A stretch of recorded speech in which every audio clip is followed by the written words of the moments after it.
She's very proud of her. She's my advisee in the residency program, so I've gotten to know her over the years, couple years, really well. She was on rotation with me, and when I found out she was going to be one of our residents, I lobbied to be her advisor because we have a great relationship, and I just think the world of her. She's a real leader in school. You guys may have known her as a leader at UGA College Pharmacy. She is a graduate of UGA. She's going to stay with us next year for PGY2 in critical care, so we can have her around again next year. We're excited about that, so Dr. Taylor, it's all yours. Can everybody still hear me okay? I'm going to say that as a yes. Well, thank you for that introduction. Yes. Perfect. Thank you for that introduction. I was going to tell you a little bit about myself, but Dr. May already mentioned that for you, so you can just appreciate. I have pictures up here of me and my family. Me and my co-residents, and my favorite is my dog. So here's a picture of us walking campus in Athens. She is super cute. Her name's Mary. Okay, so today we're going to talk about the off-label use of medications. So we're going to define off-label medication use. We're going to recognize the types of advertisements that are allowed by the FDA for the use of medication off-label. And then we're going to explain the role that pharmacists and you can have in off-label drug use. So the definition of off-label drug use is involved as prescribing currently available and marketed medications for an indication, so disease, state, or symptoms that has never received FDA approval. And so that includes indication, it includes patient population, dosage form, route of administration. All of those are included in off-label drug use. So it's important to keep those in mind. So we're just going to quickly review how new drugs are approved by the FDA. So you have your preclinical testing, which involves lab studies and animal studies, and that occurs at year 1 to 2.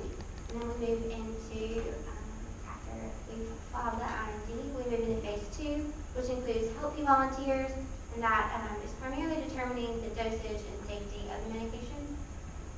And then for phase 2, we have patient volunteers, and that's evaluating the effectiveness and side effect profile of the medication. And then that occurs typically years 4 to 5. And then after that, we move into phase 3, which has much larger patient population of patient volunteers, verifying the efficacy of the medications, and then monitoring long-term adverse effects.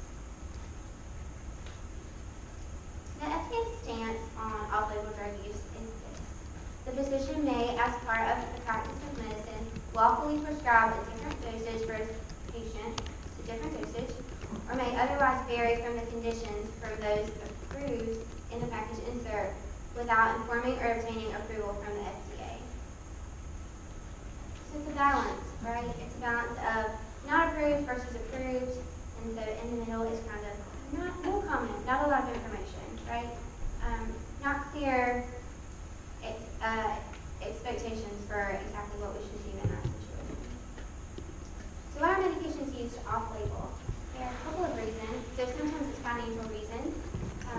It often takes a lot of money to bring medications to market. So for a new indication, so if the medication is already on the market, sometimes they won't resubmit all of the studies and all of that to add a new but similar indication.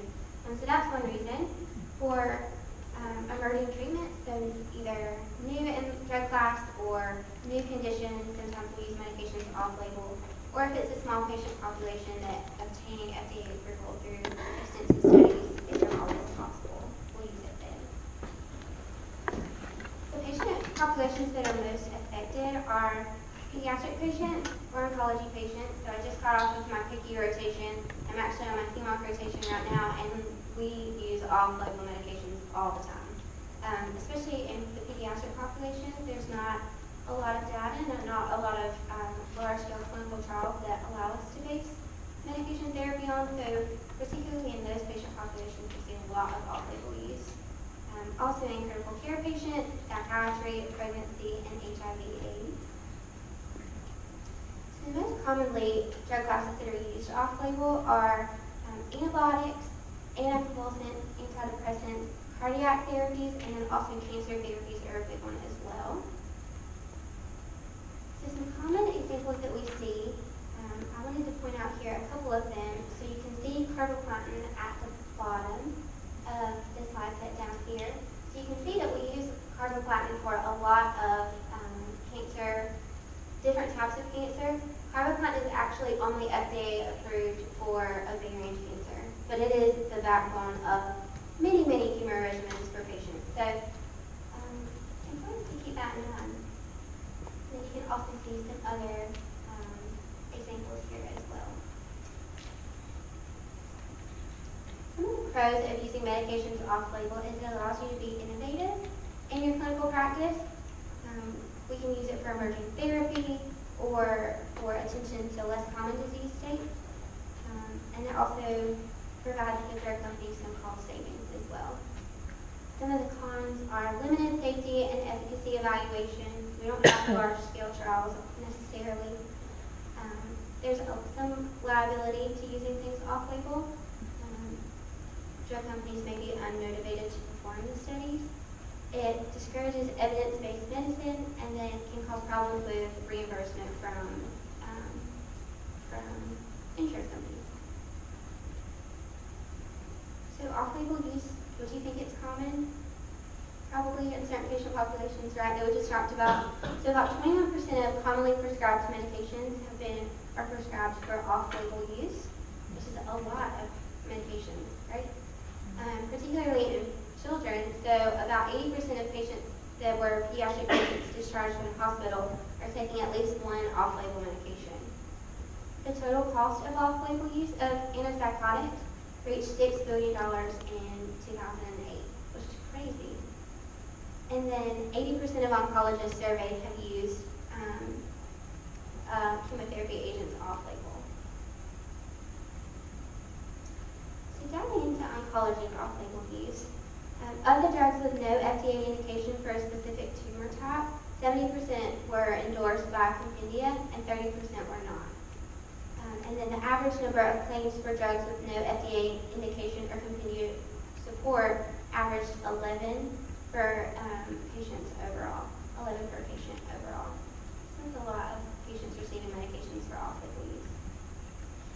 So how do we know if it's appropriate to use medications off-label? Because sometimes we have to. So 73% of medications were prescribed off-label had poor or no scientific support, and then about 48% of off-label drug use in critical care patients had little evidence to support its use. So what we're going to kind of balance here is the medication safe? Is it effective? Because those two things combined will indicate that it is appropriate to use medication. So the FDA Modernization Act of 1997 looked at kind of this whole using medications off-label in general. And so drug companies must submit an SNDA and then provide the FDA with material for dissemination. And so they can use medications off-label as long as required disclosures are presented, and then limited distribution occurs. So where are we going to look for off-label information? We can look in the compendia and other drug information references, like Micromedics or Lexicomp are great places to look. You probably have seen that whenever you're looking at medication. You can continue to look in medical education and published peer-reviewed literature. So there are new primary literature pieces that are published every day that talk about medications that are used off-label. So you can read those and evaluate and see if it's appropriate for your patient. Through medical and graduate education, and then also the medical liaisons of drug companies can be a resource for you. So some of the specific resources, ASHP has great drug information out there. Look at the United States Pharmacopoeia. And then Lexicomp, Micromedics, and primary literature are probably the places that I look to the most whenever I'm looking at off-label drug use. So there are a couple of big newsworthy off-label drug uses that have cost the drug companies a lot of money for off-label marketing. So we've talked a lot about off-label drug use. We know that we have to use it in some patient populations. It's risk-benefit for if you're going to use it in your patients or not.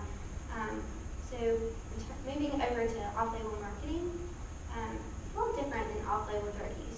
So we're allowed to use medications off-label. However, drug companies are not allowed to really market these off-label indications because it's a liability, right? So looking at gabapentin, there was David Franklin was a medical science liaison at Park Davis or Pfizer Pharmaceuticals, and he left the company learning about how the company wanted to market gabapentin for a lot of unapproved doses that were accounting for the primary income of this medication. And so they ended up settling for about $430 million over this because he brought it to the attention of the government. And so they settled in May of 2004 after 8 years of a legal battle. And it was one of the largest recoveries against a pharmaceutical company at that time in U.S. history. Similarly, with olanzapine, it was FDA approved in 2000 to treat the manifestation of certain psychiatric disorders. However, there were some complaints brought against Eli Lilly that looked at, they claimed that they were engaging in a marketing scheme over several years to promote the drug's use in children and in elderly, and also for several indications that it was not approved for at that time. And they ended up settling for about $700 million. So darbepoetin alpha is used in patients who receive chemotherapy, and it's to help promote count recovery in these patients. And so it was approved by the FDA in 2001 for the treatment of anemia due to CKD or for the patients receiving chemotherapy. However, Amgen was promoting the use of it to all cancer patients, regardless of the fact that they had chemotherapy or not. However, the studies that they had completed showed that there was actually harm in using it in patients who didn't actually need it. It increases their risk of thrombosis, or VTE, or PE, or any of those. So it can be really life-threatening in these patients if they use it and they don't need to. And so they found that it increased the risk of death in the patient population through those mechanisms, and they had a large settlement of about $500 million. And this has also happened in Seroquel, which is used to treat manifestations of psychiatric disorders.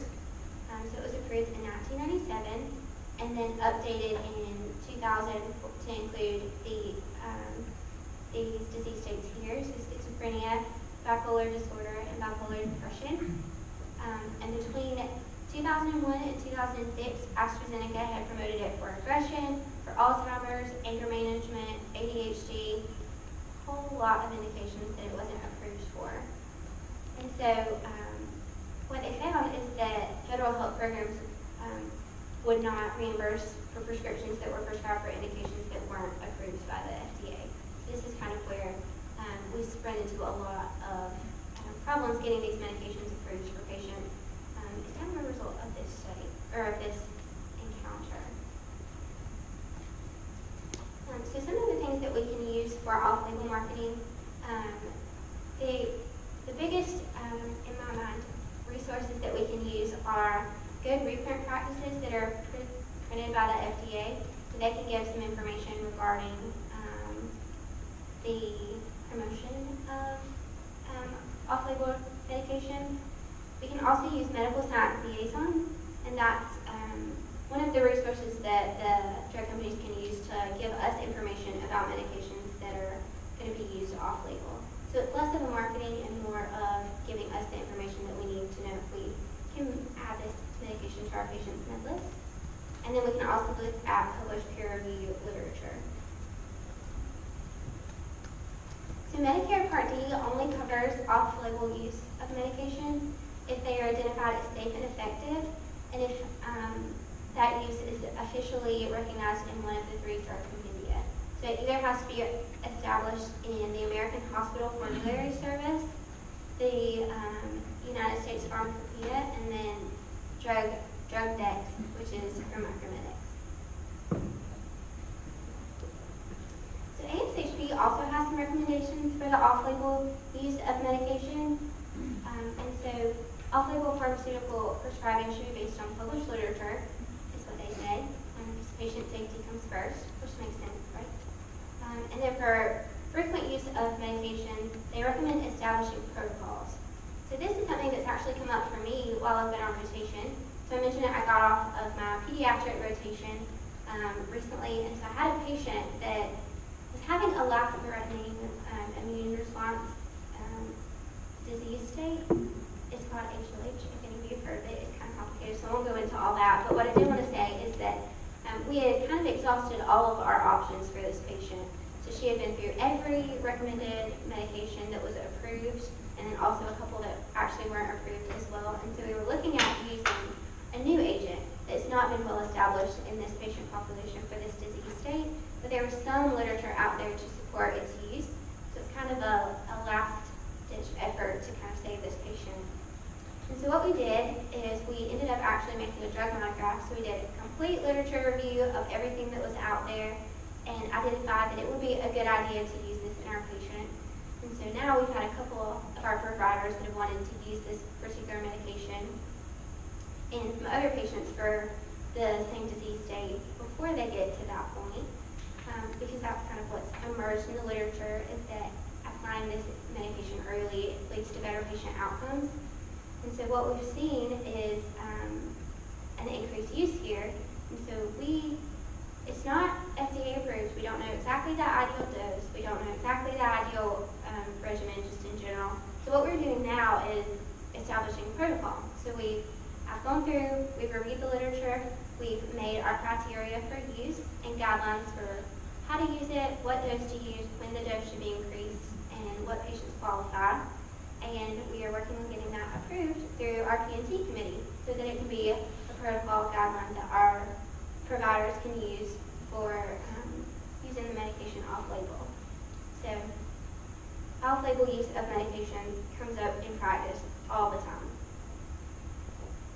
And so another thing that you can do is, another thing that they say is ultimately the responsibility of the medication, using something off-label, falls on the prescriber. So what can you do as a pharmacist or a pharmacy student going out onto rotations in a couple weeks, right? So what you can do is really at the heart of it, you should be advocating for your patient. We shouldn't try to use things that are new or kind of flashy just because they're new and exciting and there's new literature out there. Really just advocate for your patient. Remember that good patient care is at the heart of what we do. And so really looking into the literature and deciding if it's appropriate for your patient, if there are other alternatives that are FDA approved.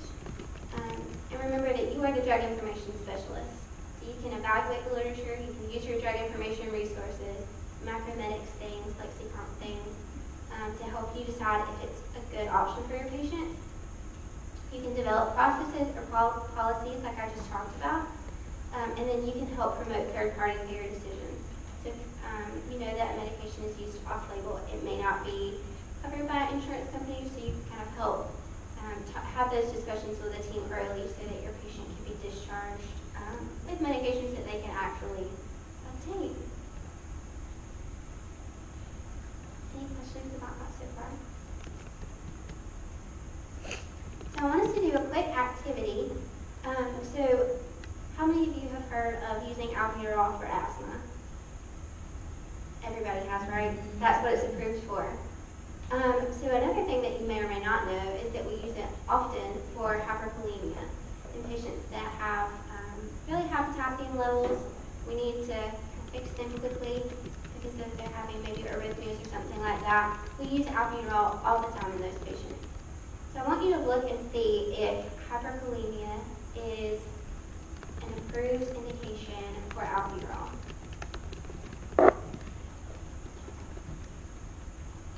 So first of all, where are you going to look? Lexicon? Macromedics? Yeah. Anywhere else that you would look? Package insert? Yeah. So other places you could look, you could do a quick PubMed lit search to see if there's any literature out there to support it.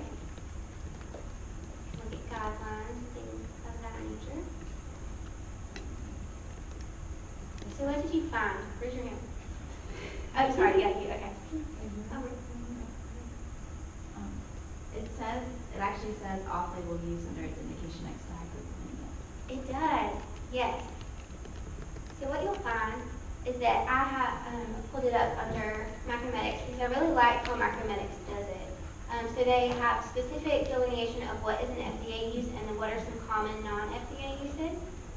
If you look in Lexicon, it'll have it in parentheses next to the indication.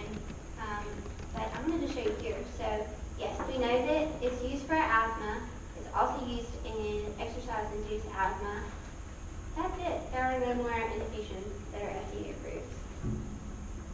And so if you look at the non-FDA uses, there's hyperkalemia. And it's there. And then if you look under dose adjustments or recommended dosing, it'll give you the dosing for hyperkalemia as well. So great job, that activity. Do you have any questions for me about non-FDA approved drug use? Check with the other sites too.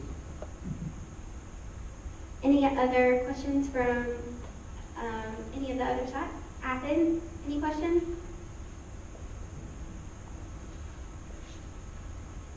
Or Albany, any questions? Or Savannah? Not in Sweden. Okay, thank you. All right, well, good luck on your PCOA today. Sorry, I feel like I kind of rushed through that a little bit, but I know that y'all need a break before y'all go take this test. Okay, best of luck. Thanks for listening and participating in the activity.